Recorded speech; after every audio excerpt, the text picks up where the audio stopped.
morning everyone. Today is the first day of tracing the footsteps of Ibn Battuta.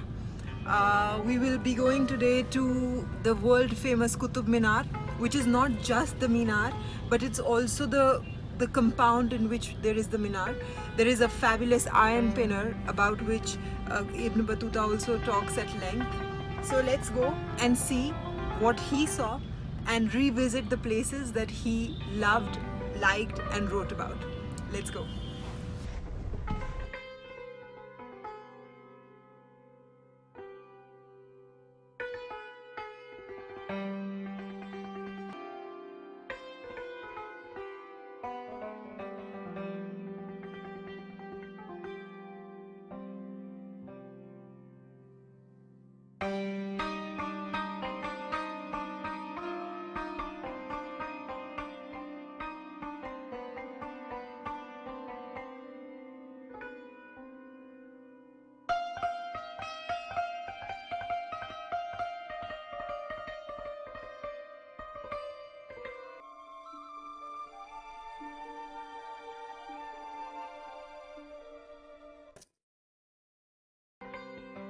You can see the beautiful carvings of the flowers here remind us of not just the riches of the time, but the sheer opulence with which such works were undertaken and completed. Although this place was never completed and it was an extension of an old Hindu space, probably a temple, we can even today see the marks of that era and that culture which lay embedded within these structures erected by Qutbuddin. On the carvings, upon close examination, we can see the forms of vessels like kalash used in Hindu worships. There are many other motifs which remind us of a Hindu temple, like this. The bell that is an icon of every Hindu temple. We can find such things here as well. Human figures, which are a very important part of any Hindu temple, can be seen strewn about in various postures and poses all around the carvings in the area. They remind you of a past that was integrated. It was not just a Hindu temple. Later on, with Muslim invasion, it became a Muslim space, and today it is enjoyed by one and all, irrespective of caste, color, creed and age. The Qutub complex today is an interesting study of ethnography. You can see people from various culture groups, various countries, foreign tourists, Indians, school children, college goers, old people and young. Everyone comes here to taste that little bit of history which Ibn Battuta tasted centuries and centuries ago and wrote about it in his memoirs.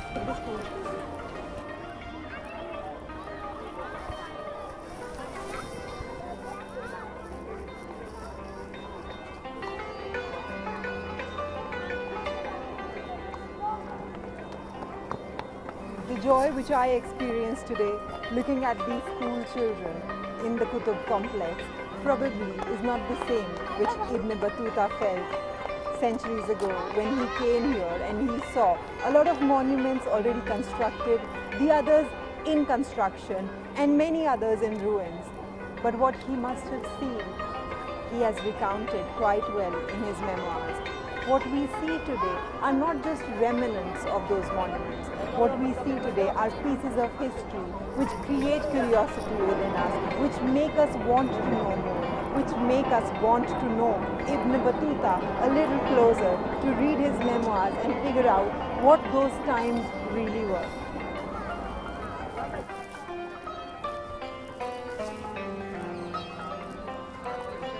We are now inside the premise of the beautiful Quwwat al-Islam mosque which was being made when Ibn Battuta came here. And he writes about this iron pillar quite extensively. This pillar brings a lot of significance for all the travelers who come here. It is not surprising then that it caught the attention of Ibn Battuta. It is constructed more or less in the center of the courtyard inside the mosque. And here is what Ibn Battuta says about this. He says, and I quote, He says in the center of the mosque is the awe-inspiring column of which it is said, nobody knows of what metal it is constructed. One of their learned men told me that it is called Haft-Jash, which means 7 metals, and that it is composed of these 7.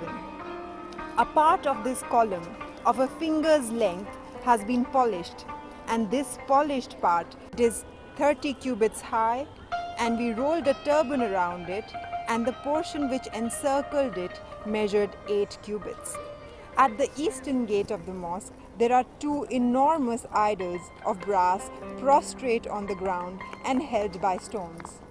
Well, these bronze structures are not available anymore for us to see, but from what we hear, this iron pillar, which is still standing in the year 2018, was taken from a 4th century Vishnu temple.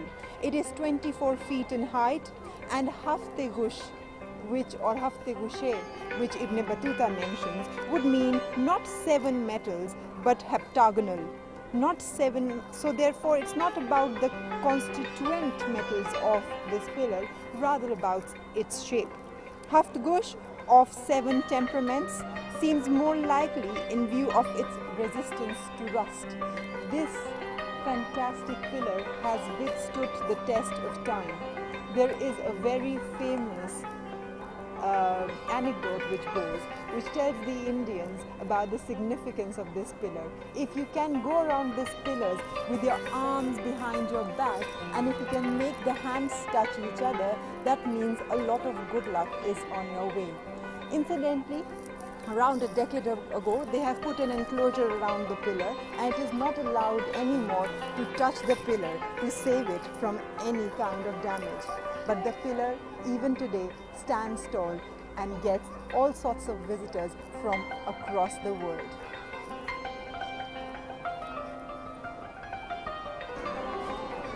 I am now under the dome of the fantastic Alai Darwaza. Ibn Battuta mentions this in his memoirs. He says that the Sultan Qutb had intended also to build a cathedral mosque in Syria, the so-called abode of the Caliphate. But he completed only the wall in the direction of Mecca and the Mihrab. It is built with white, black, red and green stones. If it were finished, there would be nothing like it in the world. Sultan Muhammad proposed to complete it and commissioned the master masons to estimate its cost. They asserted that they would spend nearly 35 lakhs in completing it. So the Sultan gave up the idea as it being too costly. One of his intimate associates, however, told me that he gave it up, not because of its excessive cost, but because he regarded the project as unlucky, since Sultan Qutb al-Din had died before finishing it. The beauty even today of the Alai Darwaza is unparalleled, and it attracts tourists from across the world.